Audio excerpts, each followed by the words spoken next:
이제 2023년 12월이거든요. 이제 내년을 대비해서 이제 치료 스케줄을 이제 다들 계획을 하고 계실 거예요. 그래서 전 치료 스케줄을 세울 때 좀 도움이 될 수 있게 치료 가이드를 한번 잡아보려고 영상을 제작하게 되었습니다. 치료를 하시는 분들 중에는 이미 치료를 좀 오랜 기간 하신 분들이 계세요. 그런 분들은 이제 우리 아이들의 이해도 좀 어느 정도 있으실 거고, 치료 서비스라는 게 어떻게 현실적으로 제공이 되는지도 경험을 많이 하셨기 때문에, 그런 분들은 이제 우리 아이에 맞춰서 자기가 잘 신뢰하고 있는 의사 선생님이나 선생님 아니면 뭐 치료사들과 상의를 하시면서 치료의 방향, 앞으로의 치료를 잘 계획을 하시면 되세요.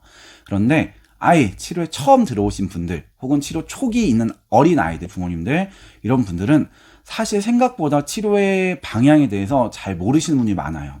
그런 분들은 보통 치료를 결정을 지을 때 내가 알고 있는 정보나 지식의 근거에서 하게 되는데, 그 정보와 지식이 매우 제한적인 경우가 많고 또 이제 오염되어 있는 경우가 많아요. 그래서 그런 부분들에 대해서 현실적으로 전달을 해드리려고 해요. 그 보통 부모님들이 이제 치료를 하실 때 가장 먼저 아셔야 되는 건 치료의 성격에 대해서 아셔야 돼요.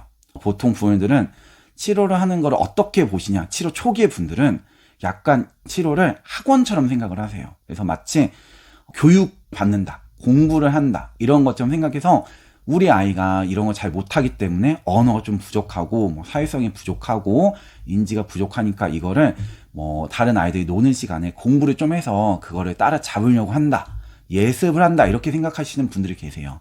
그래서 그런 분들은 집에서 아이를 교육을 해보니까 이거 해봐 하는데 애가 잘 안 하는 거예요. 막 하는데 짜증내고 막 집중도 안 하고 이러니까 좀 힘든데, 선생님이 잘 가르치는 선생님이 애를 잘 어르고 달래서 공부를 잘 시켜서 이 수업을 잘해서 애가 이런 걸 배울 수 있게 해줬으면 좋겠다라고 생각을 하세요. 물론 그런 면도, 우리 치료는 그런 면도 있어요. 하지만 우리가 치료라는 말을 쓰잖아요. 여러분 지금 살면서 어디 요리를 배우러 갈 때 요리 치료한다 이렇게 간 적 없죠. 치료라는 말은 보통 일반적으로 안 써요. 치료는 어디서 쓰는 말이냐면 병원에서 의료 행위를 할 때만 쓰는 말이에요. 우리가 많이 알고 있는 언어 치료사 있잖아요. 언어 치료사는 국가 공인 자격증인데 언어 치료사란 말을 안 쓰고 정식 명칭은 언어 재활사예요. 왜 그 치료사란 말을 안 쓰냐면, 제가 알기로 2023년도인가였던 걸로 기억하는데, 그때 언어 치료가 각각 협회에서 있다가 국가에서 공인 자격증을 통폐합을 했어요. 그래서 국가 공인 자격증인 만큼 명칭을 되게 중시했는데, 그때 언어 치료사란 말을 쓰는 거를 의료계에서 반대를 해서 못한 걸로 알고 있어요. 막 데모도 하고 그랬던 걸로 알고 있어요. 근데 왜 그러냐? 치료라는 거는 법적으로 의료인들만 할 수 있다라고 규정이 되어 있어요. 그러니까 치료를 한다는 건 의료 행위와 준하는 거예요. 그러니까 우리 아이들가 지금 ABA 치료를 받는다, 언어 치료를 받는다, 이런 거는 학원을 다니는 게 아니라 언어 치료를 위한 병원을 다니고 있는 거랑 준하다고 보시면 돼요. 그래서 우리가 하는 일이 지금 단순히 어린이 학원에서 뭐 선생님들이 잘 애를 어르고 다니면서 교육시키는 학원처럼 생각하시면 안 되고, 사실 이 사람들은 의료 행위를 하는 거랑 준하다고 보시면 돼요.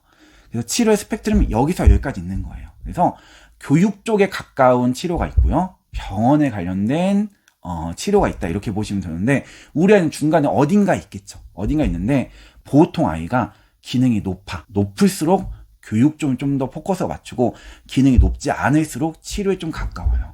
그리고 AB 치료는 특히나 의료 쪽에 좀 가까운 경향이 있어요. 그래서 그 잘하는 AB 치료를 받을 때 그 선생님이 수업을 하는 거는 교실에 앉아서 책상에서 뭐 애가 놀면서 뭐 강화제를 주면서 애랑 뭐 1시간 공부하는 것 같은데, 사실은 이제 저 정도 되는 경력이나 이런 좀 지위가 돼 보면은 AB 치료를 받을 때 저는 책상을 수술대라고 놓고 수업을 해요. 강화제가 메스예요. 이게 엄청난 거예요. 그게 어디를 건드리고 있는 거냐? 아이의 뇌신경을 지금 건드리는 수술을 하고 있는 거예요. 이 수술이 잘 돼야 뇌신경이 더욱더 좋아지는 거고, 잘못하면 큰일 나는 겁니다. 그렇기 때문에 마음가짐을 그렇게 놓고 치료를 합니다. 부모님들도 이 일을 들어오실 때 마인드를 학원에서 공부하는데 왜 안 돼요, 이러는 게 아니라 우리 아이가 장애, 재활을 받는 큰 일을 하고 있다고 생각을 하고 접근을 하셔야 돼요. 그래야 치료에 대한 마인드나 태도가 달라지게 되고, 그게 아이한테 효과로 많이 나타나게 돼요. 우리 아이들의 교육은 발달 재활 교육이라고 보시면 돼요. 그럼 우리가 발달 치료를 한다는 거는 우리 애가 언어가 안 나오는데 AB를 했어요. 그럼 언어가 나와야죠, 이렇게 접근하면 안 되고, 우리 아이가 언어 능력이 지금 약한데 치료를 통해서 어느 정도까지 언어를 구사할 수 있게 좋아지느냐를 보는 거예요. 그 가장 좋은 목표가 아이가 정상 발달처럼 할 수 있는 건데, 그게 안 되면 아이가 할 수 있는 범위 내에서 어떻게 한다, 그 자체가 의미가 있어요. 그래서 부모님들이 뭐 치료했는데 효과가 없어요 라고 하는 경우에 대부분을 보면 어머니의 머릿속에는 효과라는 게 정상 발달을 놓고 생각하시는 경우가 많아요. 그래서 여기서 점진적으로 좋아지는 거는 이걸 가기 위한 과정이라고 생각하시기 때문에 중간에 이 정도까지 가면 이게 성공을 못했다고 생각하시는 경우가 많은데, 재활 서비스는 그런 게 아니에요. 아이가 할 수 있는 범위 내에서 최대한의 발달을 이뤄내는 것을 목표로 하는 거라고 보시면 돼요. 이게 이 약간의 차이가 굉장히 중요한 겁니다. 발달 재활은 지금 당장 어린 아이들은 오늘 치료해서 내일 모레 정말 길게 봐도 학교를 갈 때쯤으로 우리 아이의 인생의 목표로 놓고 발달 치료를 받는 분들이 많으신데, 사실 발달 치료의 궁극적인 목적은 성인이 돼서예요. 성인이 돼서. 그래서 치료를 어떻게 받느냐에 따라서 성인이 돼서 인생의 라이프의 질이 어마어마하게 차이가 많이 나요. 그래서 어릴 때 하는 치료를 큰 그림을 보고 접근을 하셔야 돼요. 그러면 치료를 집중적으로 한다는 게 어떻게 하는 건지를 한번 생각을 해보면은, 발달이 좋아지는 방법은 이미 전 세계적으로 수십 년 전부터 어떻게 하라고 정답이 나와 있습니다. 우리가 발달 치료를 한다는 거는 기본적으로 뇌 신경 재활을 하는 것이고, 뇌 신경 재활을 위해서는 어떻게 하는 게 효과적인지는 이미 전 세계적으로 나와 있다. 그게 무엇냐? 첫 번째, 어린 나이에 해야 돼요. 왜? 어릴수록 뇌가 많이 변할 수 있으니까. 똑같이 해도 많은 변화가 있어요. 그래서 우리가 어린 나이가 골든타임 하는 게, 그때 배우는 게 뇌가 많이 변하기 때문에 그런 겁니다. 두 번째는 발달 전문가가 중심이 돼야 돼요. 발달이 어떻게 일어나는지 잘 아는 사람이 해야 돼요. 그렇죠? 세 번째는 그 전문가 중심으로 일관성 있게 해야 돼요. 일관성 있게. 매우 중요합니다. 지금 치료를 어머니들이 많이 받으시는데 왜 생각보다 효과가 안 나냐? 대부분의 경우에 일관성이 없이 중구난방의 치료를 해서 효과가 떨어져요. 어머니들이 직관적으로 느끼세요. 이게 여기서는 이렇게 하고 여기서는 이렇게 하는데 이게 효과가 있을까? 같은 내용을 다른 식으로 배우는데 헷갈리지 않을까? 언어 하나를 배우더라도, 예를 들면 아이한테 어디서는 주세요 이렇게 배우고, 어디서는 이거 이렇게 배우고, 어디서는 까까라고 배우고, 어디서는 뭐 꽃갈콘이라고 배워요. 아이 입장에선 동시에 여러 가지 자극을 배우는 데 있어서 어려움을 겪는 경우가 많아요. 행동에 있어서도 어디서는 애가 힘들면은 힘들구나 하고 놀게 해주고, 어디서는 안 돼 하고 끝까지 시키고, 어디서는 혼내고, 어디서는 어르고, 어디서는 달래고, 이러다 보면 아이는 어느 장단에 맞춰야 될지 몰라서 혼란스러운 경우가 많아요. 이 모든 전체적인 게 일관성이 부족해서 그래요. 그래서 일관성 있게 해야 되고, 네 번째, 이게 중요하죠. 많이 해야 돼요. 집중적으로 많이 해야 돼요. 치료를 하는데 효과가 없는 대부분의 이유는 치료를 너무 조금 해서 그래요. 내가 운동을 한다고 생각해봐요. 푸시업을 하는데 한 두 번쯤 하고 운동했다. 근육에 거의 의미가 없어요. 우리 아이들이 일주일에 한 번, 언어 치료 한 번 받네, AB를 한 번 받았네. 왜 효과가 없을까? 그렇게 받아서 효과가 없는 거예요. 그렇게 받으면 앞으로 20년을 받아봤자 큰 의미가 없어요. 왜? 너무 조금 받으니까. 많이 받아야 됩니다. 많이. 얼마나 많이 받아야 되느냐라고 했을 때, 집중치료라는 말을 들어보셨을 텐데, 집중치료는 주 25시간에서 주 40시간 얘기를 해요. 그럼 하루로 치면 주 5일 기준에 하루에 5시간에서 8시간의 교육을 받아야 되는 거예요. 그러면 이게 언어치료 8시간 받아? ABA를 가서 8시간을 받아? 그러라는 게 아니고, 그 아이한테 일정한 시간에 자극과 경험을 일정하게 주는 거를 최소한 5시간에서 8시간 정도 주는 거예요. 그래서 치료라고 하면 부모님들 머릿속에 아까 공부를 떠올리시면, 책상에 앉아서 공부하는 시간을 치료라고 생각을 하니까 공부를 그렇게 해야 되느냐? 그런 게 아니에요. 그래서 지금 어린이집을 가고 유치원을 가잖아요. 거기서 하루에서 5시간에서 길면 8시간 있잖아요. 그게 발달이 일어나는 정도의 시간을 그렇게 하라고 그런 시스템이 만들어진 거예요. 어린이집에서 하루 종일 앉아서 공부만 하는 게 아니고, 놀기도 하고 낮잠도 자고 산책도 하고 간식도 먹고, 그게 모두 다 발달 일으키는 과정인데, 그걸 어떻게 하라고? 나이에 맞춰서 일관성 있게 집중적으로 하면은 그쪽으로 뇌의 경향성이 바뀌게 되는 거예요. 그래서 일관성 있는 시스템적인 접근이 제일 중요해요. 그래서 근데 그런 시스템적인 접근은 어떻게 합니까?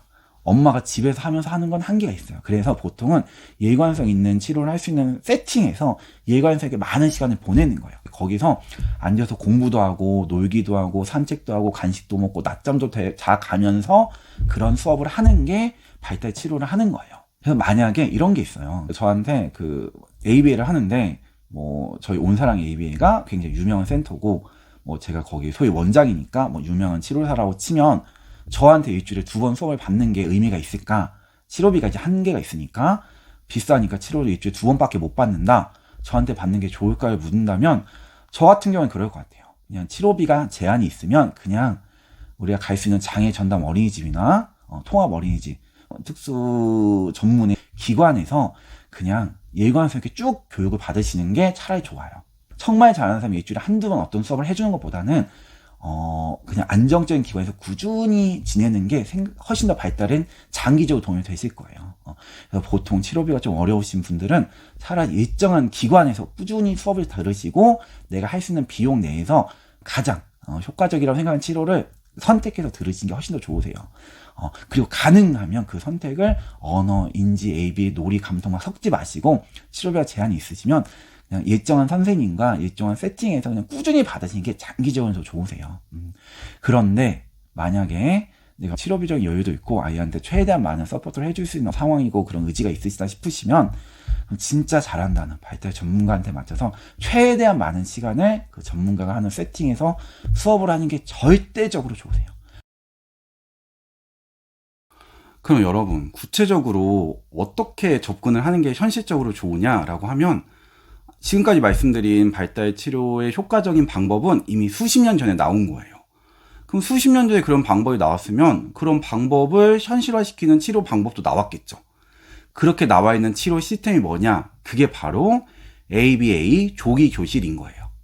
그래서 그 초창기에 ABA 조기 교실을 많이 권유하는 이유는 ABA는 좋은 치료고 다른 치료는 효과가 없고 이런 게 아니라 앞서 말한 그런 요소가 발달 치료의 핵심인데 ABA 조기 교실이 그런 요소를 갖추어서 만들어져 있는 세팅이어서 그래요.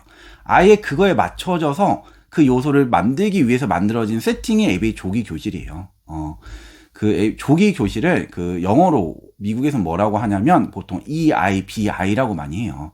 근데 E가 early, I가 intensive. 그래서 어릴 때 집중적으로 하는 ABA 치료라고 얘기를 하면 좋아요. 그래서 일단 어린 영역부터 보면은 ABA 조기 교실은 18개월부터 학교 가기 전까지 나이에 맞는 프로그램 구성이 되어 있어요.